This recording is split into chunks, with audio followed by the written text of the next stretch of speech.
We're going to start from the very beginning, historically speaking, something called the two-step. And shall I explain? Sure, maybe yes. Okay. So we think this is a really good concept to think about for people that are into social dancing especially. We think of something called the one-step. And think of the one-step as just the way you walk or jog, just stepping to the music. Step, step, step, step. It's having one rhythm without changing it. Yeah. That's what we call a one-step, whether you're dancing full-time or even half-time. Half-time would be step, step, step. Full-time would be step, step, huh? step. So this would be all one-stepping. But when we take that half-time and the full-time and we put it together, that's when we have two different rhythms, and that's what we would call the two-step. And so the way we've been teaching this for quite a while now as an easy way to get started would just be thinking about it going full-time and half-time. So that would be full-time, half-time, full-time, half-time, full-time, half-time. And how that looks on our feet is very simple. It's just quick, quick, slow, quick, quick, slow. This is just one way of doing the two-step. It can be many, many different combinations of slows and many different two-step variations, styles, depending on the music, of course, you're dancing to as well.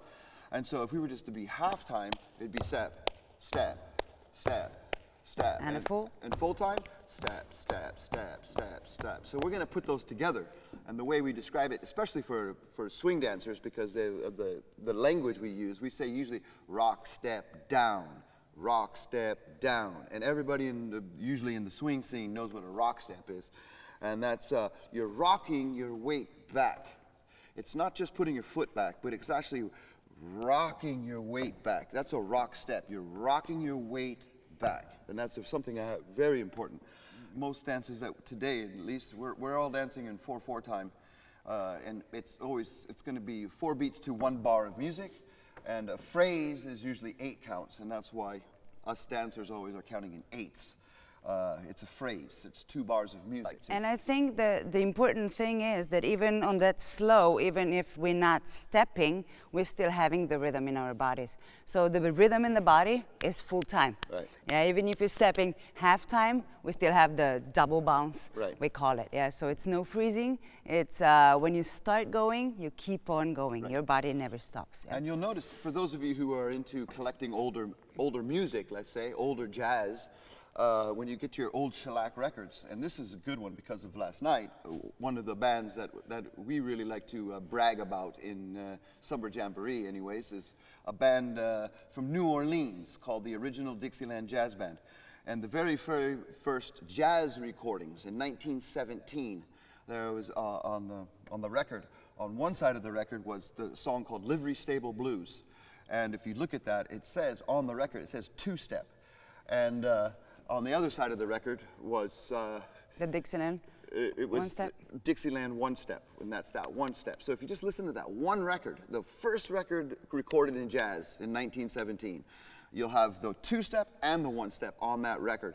By 1921, 22, they started to remove the name two-step off the records, off the shellacs, and they started replacing it with the word Foxtrot.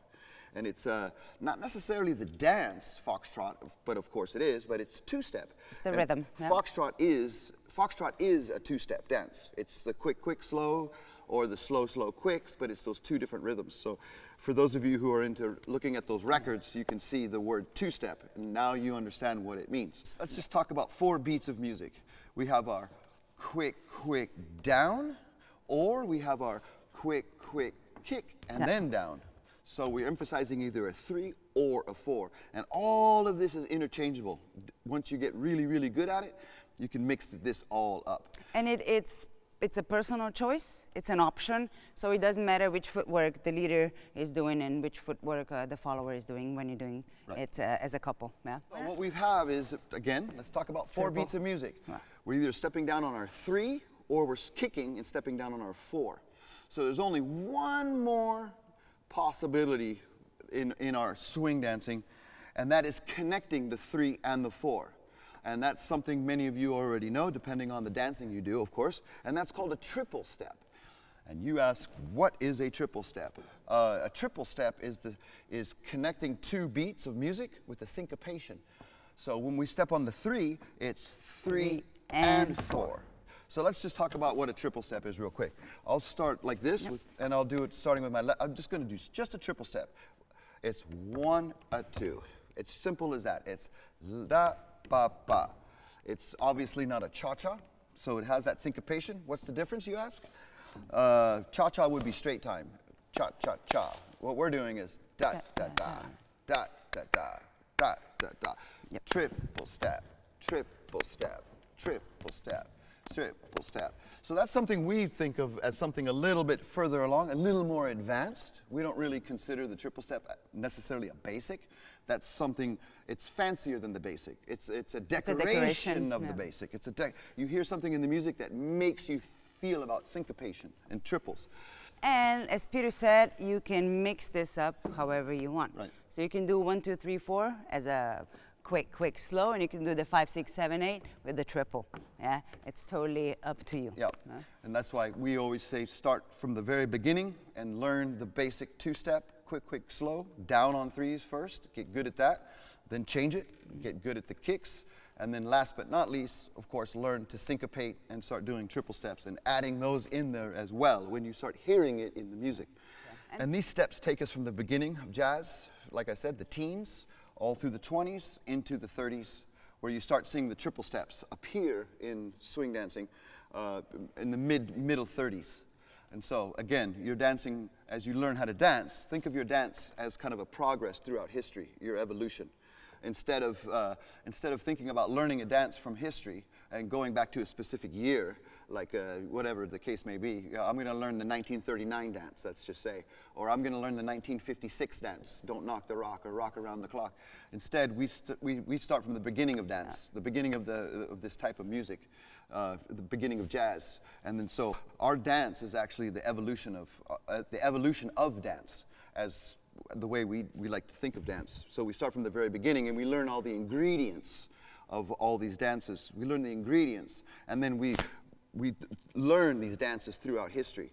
But if you start with the ingredients going back to the beginning, and like I said, the teens with the first jazz recordings with the 2-step, 1-step, and all these type of things, then the later on dances become very, very easy because you've already learned the dances and the steps and the styles which go into those dances instead of starting already at what I would say is almost like a completed dance, like Lindy Hop in Hellzapoppen in 1940. It's possible, but it's very difficult. It's very difficult, yeah. So that's our kind of recommendation for learning how to do swing dances, is starting from the beginning and learning the 2-step, the 1-step, of course, and then, of course, adding this quick, slow, the kicks and the triples. And then, of course, adding those triple steps eventually.